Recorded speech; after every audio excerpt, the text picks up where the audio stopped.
Hi, and welcome to Healthcare IT Today. I'm Colin Hung, and today I've got the chance to sit down with two gentlemen from Datica, Dave Levin and Jeremy Pierotti. Welcome, gentlemen, to the program today. Hi, Colin. Hey, Colin. It's a pleasure to be here. Great. Jeremy, why don't you just quickly introduce yourself and tell us a little bit about what you do? Sure. I'm the CEO and one of the co-founders of Datica, and I'm a recovering healthcare consultant. I brought no tangible skills to the job, so when we were pulling the company together, I'm not a physician and I can't code, but I showed Dave that you could move PowerPoint slides forwards and backwards, and so he told me I should be CEO. I like it. I like it. What a great introduction. Dave, tell us a little bit about yourself. Yeah, Dave Levin, physician, co-founder, and chief medical officer for Datica. And I like the story that Jeremy tells. The truth is he left the room and the rest of us voted him CEO while he was out of the room. So there's an important lesson for everyone there. It's a pleasure to be here today. Looking forward to the conversation. Perfect. Well, today's theme, we're going to be talking about interoperability, which right before all this hit, of course, was a hot topic because we were going to get some big announcements from the ONC. And of course, a lot of people were saying, is this finally the year that interoperability is not only say done, but really given serious effort? And of course, then everything hit. But in your opinion, those changes that happened right before what would have been the HIMSS 20 conference, what were the implications in your mind of those changes? Dave, you've written a lot about this. You want to take it? Sure, happy to. So I think this is a really big deal. And the basic idea here is that we spent most of the last 10 years doing what I call Health IT 1.0, the basic digitalization of healthcare. Essentially, we got clinicians to put down pens and start using keyboards. And it can sound kind of trivial when you put it that way, but it's actually a major, major accomplishment. It's the foundation for everything else. Well, now it's time to do everything else. And a lot of that really depends on our ability to connect, exchange data, and collaborate across different applications and platforms. And that's why interoperability is so important and such a hot topic. And it really does make a big difference. We were chatting before we started today. My interest in this goes back all the way to my days at Cleveland Clinic when I was the CMIO. And what we recognized was that we had a terrific EHR platform. There was a lot we could do, but there were things we wanted to do that really required integrating and using third-party applications or things that we developed at the clinic ourselves. And one of the big lessons there was if you don't integrate it, it doesn't get used. It has to be a plausible workflow for clinicians. And what we saw, for example, is we had a crazy smart clinician who had come up with a dosing algorithm for heparin. It's a widely used but dangerous drug, very widely used but dangerous drug, right, with a very narrow therapeutic window, meaning you can give too much or too little and harm patients. And it was a really cool algorithm. It lived as a separate web page, so you can imagine it basically wasn't used by the clinicians. When we did some integration work to make it easy for the clinician to get to it, to populate it with the data they knew was already in the system, and to quickly give them an answer, we saw the utilization track up pretty dramatically, and even some signs that it was having an impact on clinical outcomes. So this is now Health IT 2.0, and a lot of that is going to be about this next generation of applications, as well as the competition that we need to drive that forward and get real innovation. Wow, I like that. I like that. Jeremy, you have anything to add there? With respect to the ONC final rules that were released, or at least, I don't know if they've been published in the Federal Register yet, so almost released, but it's very clear what's in them. Clearly, the expectation of data exchange between health IT applications has been put at a higher level. And that's good for all of us. I mean, it's good for patients, it's good for clinicians. If we're going to be most efficient and effective at delivering high quality outcomes, then you have to have, as Dave said, you have to have the data exchange between applications. We enjoy that in every other part of our lives and every other part of the digital economy. And we expect integration between applications. And so in healthcare, now that the bar has been raised and probably better to say the floor has been set at an appropriate level, it's exciting to think about what we'll be able to accomplish moving forward. Yeah, and I would add the progress that's occurred in the last 5 years is very remarkable.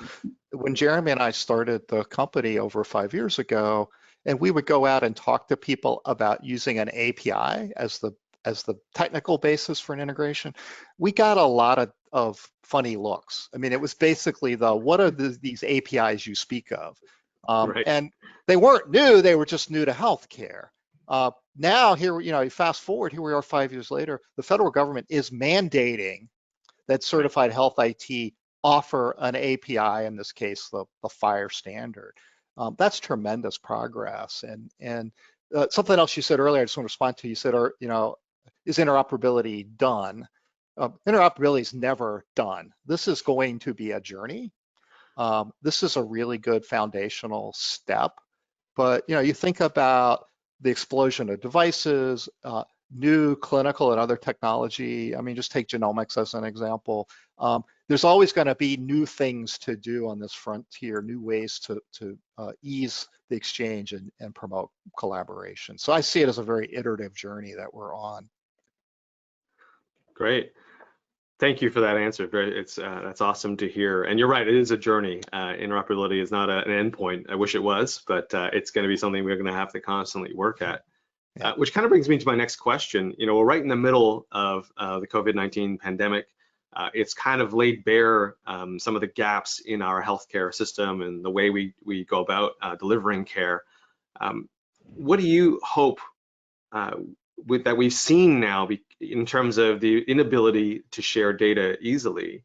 What are you hoping will carry forward in terms of, hey, some of the realization that we got to fix this? What aspects of the interoperability do you think will carry forward?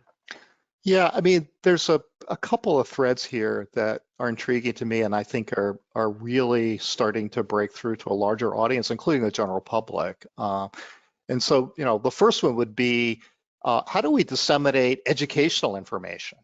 So our knowledge of the virus and the appropriate clinical and public health responses is, it's evolving on a daily, if not hourly basis. So, what are ways that we can efficiently and effectively distribute that knowledge and get it to a place where it's actionable?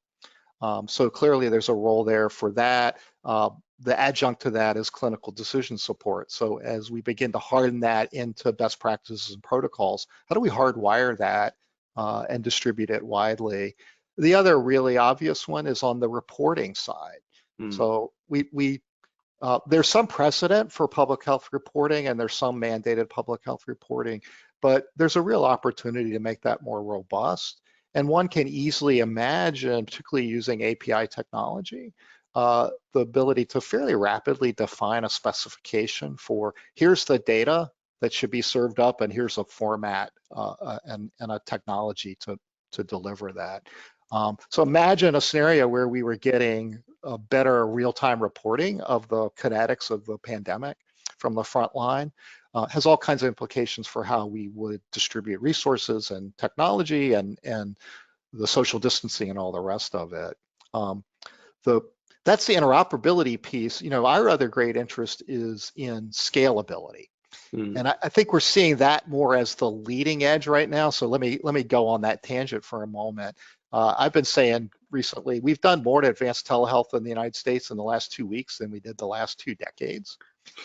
And a lot of that, I think, is just, slam it in quick and dirty as folks had essentially a survival necessity to do this. What we've seen at Datica is a demand on scaling very, very rapidly. And so our work in the cloud with cloud native applications and ensuring safe and secure and compliant scalability has really, I think it's played an important supporting role. And we're seeing those companies, the volume that they're dealing with is truly, truly dramatic. We believe there'll be a second wave. Folks will come back and want to do some cleanup and make the systems more elegant and more efficient. And I think that's where the interoperability piece will raise its head again today. So to be really concrete, if I'm running a hospital or practice, I need some sort of telehealth solution right now, and I'll take pretty much anything that works as long as it's not, obviously unsafe. Eventually, I'm going to want something that's more efficient and more elegant and a more seamless workflow.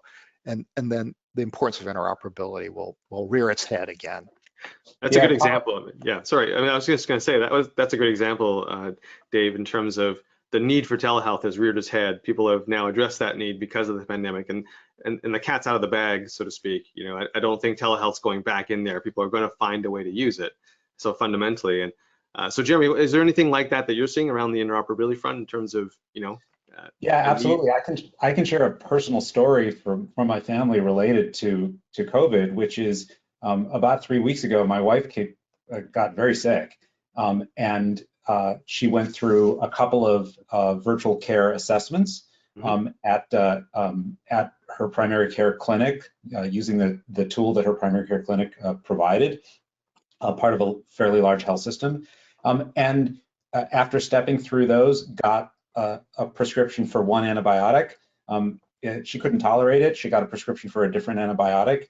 It wasn't working. A couple days later, she was still feeling horrible. Ended up doing a video visit with her primary care physician. The physician asked her to come into the clinic. On our way, the physician incidentally called and said, "We're not having anybody with respiratory illnesses come into the clinic anymore, so I'm going to do the exam in the car." So the physician came down to the car, prescribed a new antibiotic for my wife based on what she was hearing in my wife's lungs, and then the next day my wife ended up having to go to the ER, and because of the integration between the telehealth tool and the health system's EMR, all of that was seamless. The physicians had complete picture of what had been done on the virtual visits, the async questionnaires, the video visits. It was all seamlessly integrated, and so fortunately my wife was in and out of the ER relatively quickly. About 4 hours later, she had been treated, not admitted to the hospital, and a couple of days later she was back on her feet. But it was an example of exactly what should happen, right? Where we triage patients, we see patients over the phone, make clinicians as efficient and effective as they can be, and all the while making sure that there's a complete picture of the patient's care. Wow. So with regard to interoperability, are you seeing anything troubling or actually exciting on the horizon that other health system CIOs should be aware of?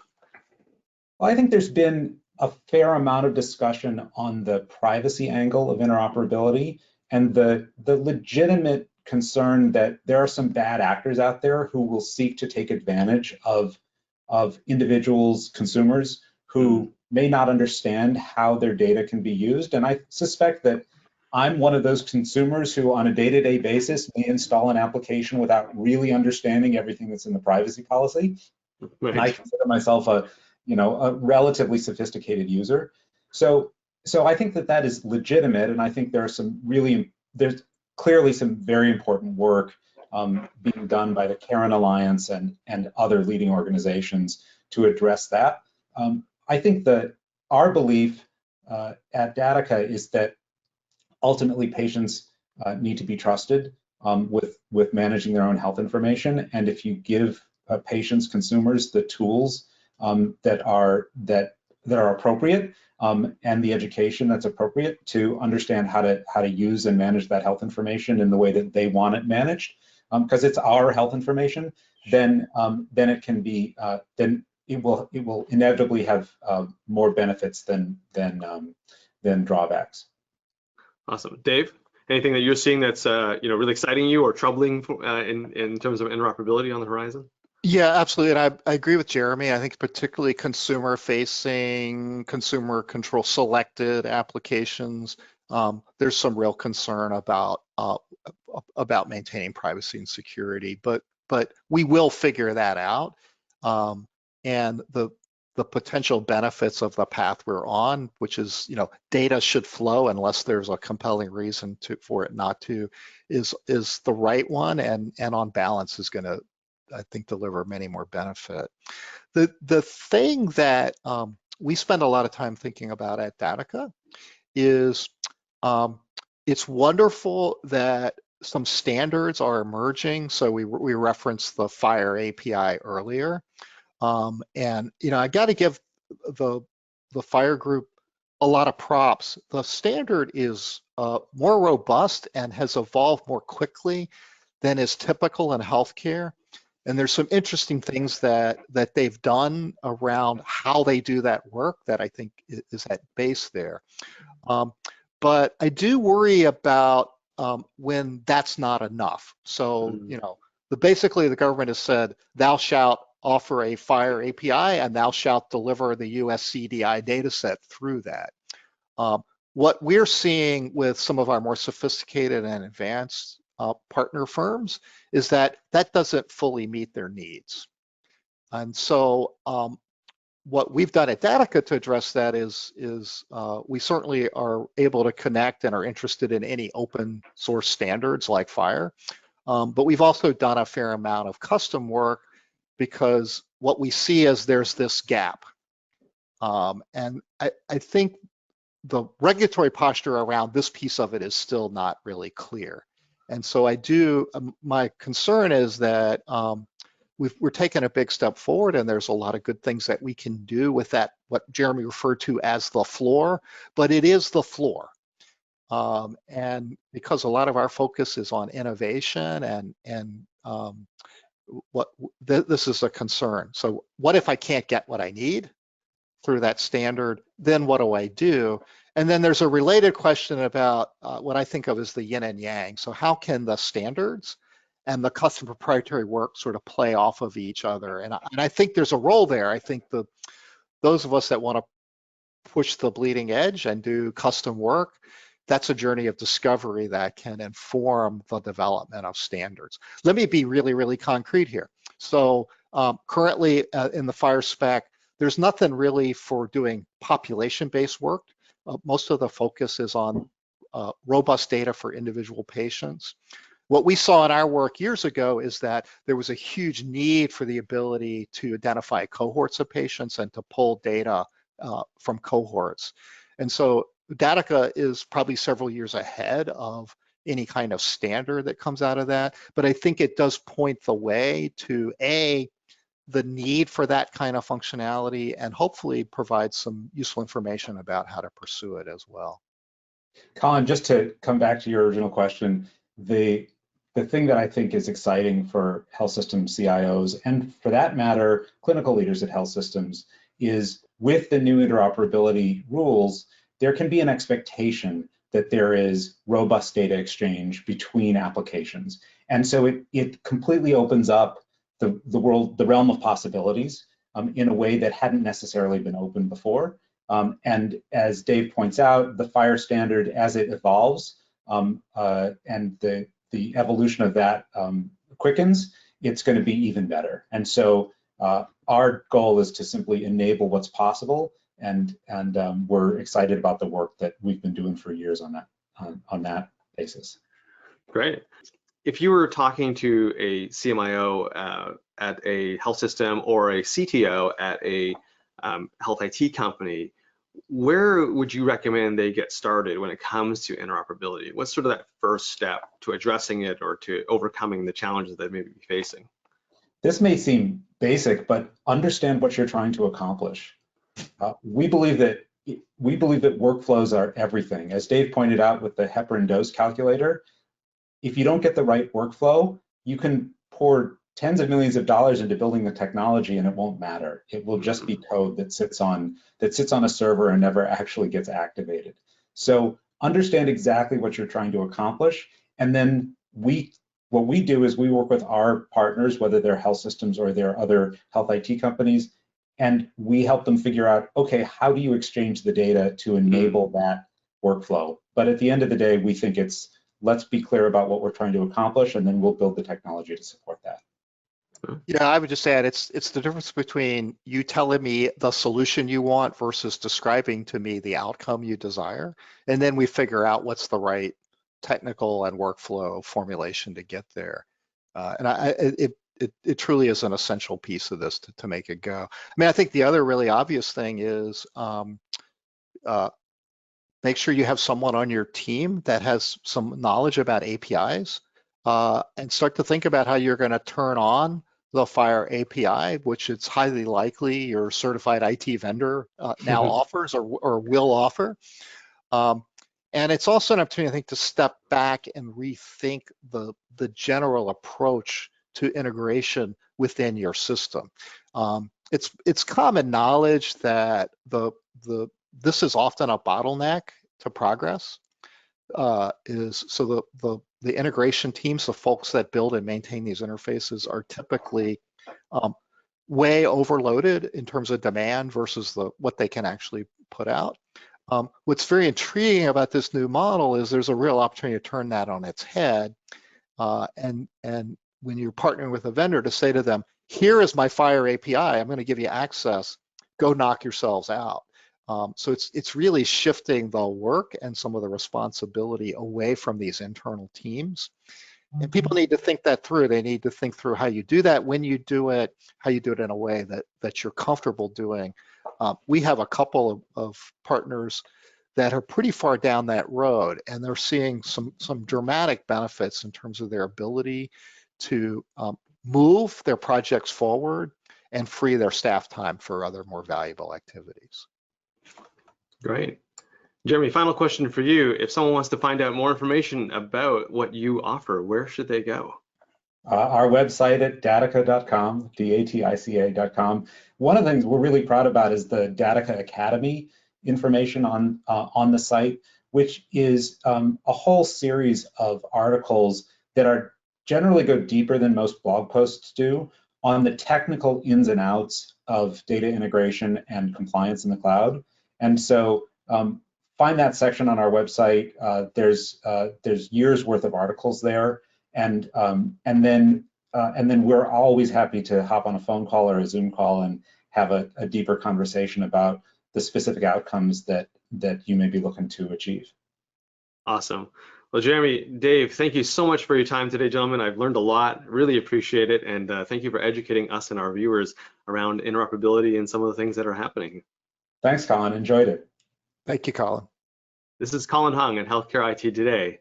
Thanks for watching.